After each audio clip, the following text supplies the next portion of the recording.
வணக்கம் அன்பு மக்களே. இந்த பதிவில் நாம் பார்க்க இருப்பது துலாம் ராசியின் வாராந்திர கிரக ராசி பலன். இந்த நவம்பர் மாதம் 18ஆம் தேதி முதல் 24ஆம் தேதி வரை உள்ள துலாம் ராசியின் வாராந்திர கிரக ராசி பலன் பற்றி இப்பதிவில் நாம் விரிவாக பார்ப்போம். இப்பதிவை பார்க்கும் கேட்கும் அன்பர்கள் யாவரும் லைக் செய்து சப்ஸ்கிரைப் செய்து பகிர்வது நல்லது. துலாம் ராசி பலன். பொதுவாக இந்த வாரம் முழுவதும் துலாம் ராசி ஓட்டுநர்கள் சிறப்பான ஒரு முன்னெச்சரிக்கை நடவடிக்கைகளை மனதில் கொண்டு தங்களின் வாகனங்களை பாதுகாப்புடன் ஓட்ட வேண்டும் என்று அறிவுறுத்தப்படுகிறது. காரணம், உங்களின் ஒவ்வொரு சிறிய அலட்சியம் மற்றும் உங்களின் மிதமிஞ்சிய நம்பிக்கையால் தங்களின் வாகனம் விபத்து ஏற்பட்டு உங்களுக்கு தீங்கு விளைவிக்கும் வாய்ப்புகள் அதிகமாக இருக்கிறது என்பதையும் நீங்கள் இந்த நேரத்தில் மறக்க வேண்டாம். துலாம் ராசி மக்களுக்கு இன்று நன்மை பெறுகிறீர்கள் என்றால் நாளையும் அதே விதமான நன்மையோ அல்லது நல்ல நேரம் இருக்க வேண்டிய அவசியம் இல்லை என்பதை நீங்கள் நன்கு புரிந்து கொள்ள வேண்டும். துலாம் ராசியை பொறுத்து தங்களுக்கு 8வது வீட்டில் குரு பகவான் விழாவின் பிற்போக்கு நிலையில் இருப்பதால் இதுபோன்ற சூழ்நிலையில் துலாம் ராசி மக்கள் மிகவும் பாதுகாப்புடன் செயல்பட வேண்டும் என்று மீண்டும் ஒரு முறை அறிவுறுத்தப்படுகிறது. மற்றும் துலாம் ராசி மக்கள் தங்களின் எதிர்கால நிதி சவால்களை சமாளிக்க முதலீடு செய்ய தயாராகும் போது புத்திசாலித்தனமாக முதலீடு செய்வது நல்லது. கடினமாக உழைத்து சம்பாதித்த பணத்தை நன்கு யோசித்த பின்னரே எந்த திட்டத்திலும் நீங்கள் முதலீடு செய்ய முன்வரலாம்.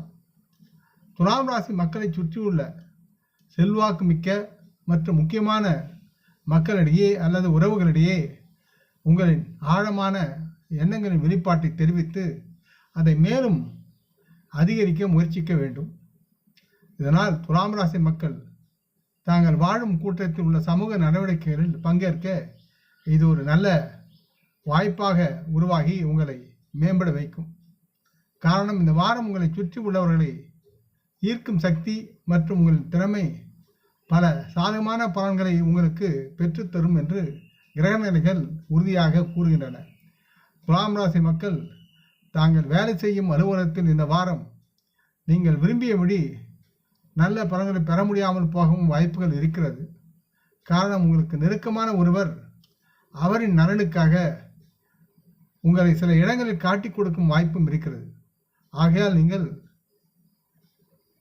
அவற்றில் சற்று கவனமாக இருக்க வேண்டும். இல்லை என்றால் அவர்களால் உங்களுக்கு சில பிரச்சனைகள் ஏற்படும். இருந்தாலும் அதிலிருந்து நீங்கள் தப்பித்து வெற்றிகரமாக வெளியே வர முடியும். துலாம் ராசி மாணவர்கள் இந்த வாரம் முழுவதும் டிவி பார்ப்பது, செல்போன் பார்ப்பது போன்ற பொழுதுபோக்கில் அதிக நேரத்தை செலவிடுவதை போன்ற செயல்களால் தங்களின் கண்களின் அழுத்தம் மற்றும் நோய்கள் மூலம் வலிகளை அனுபவித்து துன்பப்படுவீர்கள். அதனால் யாவற்றையும் ஒரு அளவுக்குள் நிறுத்தும் கட்டுப்பாட்டுடன் நீங்கள் செயல்படுத்த வேண்டும். இல்லை என்றால் இந்த உங்களின் பழக்கம் உங்களின் படிப்பை பாதிக்கும் என்பதை புரிந்து கொள்ள வேண்டும்.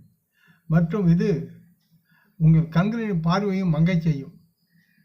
ஆகையால் சற்று பொழுதுபோக்கில் அதிகமான நேரத்தை செலவிடாமல் தாங்கள் படிக்கும் படிப்பில் கல்வியில் அக்கறையுடனும் கவனமுடனும் செயல்பட வேண்டும். விளையாட்டுத்தனத்தை தூர வைப்பது துலாம் ராசி மாணவர்களுக்கு இது உகந்த நேரமாக இருக்கும். அதற்கு உண்டான நேரம் வரும்போது அதை நீங்கள் அனுபவிக்கலாம். சற்று முன்னெச்சரிக்கையுடன் செயல்பட்டு நலமான வாழ்வை நீங்கள் மேம்படுத்தி வாழ வேண்டும் என்று வாழ்த்துகிறேன். முடிந்தவரை தினமும் லலிதா சகஸ்ரநாமத்தை கேளுங்கள். பெண் தெய்வங்களை வணங்குங்கள். உன் தாயாரை பாதம் தொட்டு வணங்கி அவரது ஆசியை பெற்று நெற்றியில் குங்குமத்திலகம் அல்லது மஞ்சள் சந்தனத்திலகம் விட்டு வெளியே செல்லுங்கள். உங்களுடைய எண்ணிக்கை கோரிக்கை யாவும் வெற்றிகரமாக முன்வருவீர்கள். இந்த பதிவை கேட்டு லைக் செய்து சப்ஸ்கிரைப் செய்து பகிரும் அன்பர்கள் யாவரும் வளமுடன் நலமாக தேக திடகாத்திராயில் ஆரோக்கியத்துடன் சகலவிதமான தனதானிய ஆபராணி ஐஸ்வரணியை பெற்று சர்வகாரிய ஜெயத்துடன் வாழ்வாங்க வாழ வேண்டும் என்று இறைவன் பாதம் பணிகின்றேன். நம் குடும்ப மூத்தோரை வணங்குவோம். வணக்கம். நன்றி.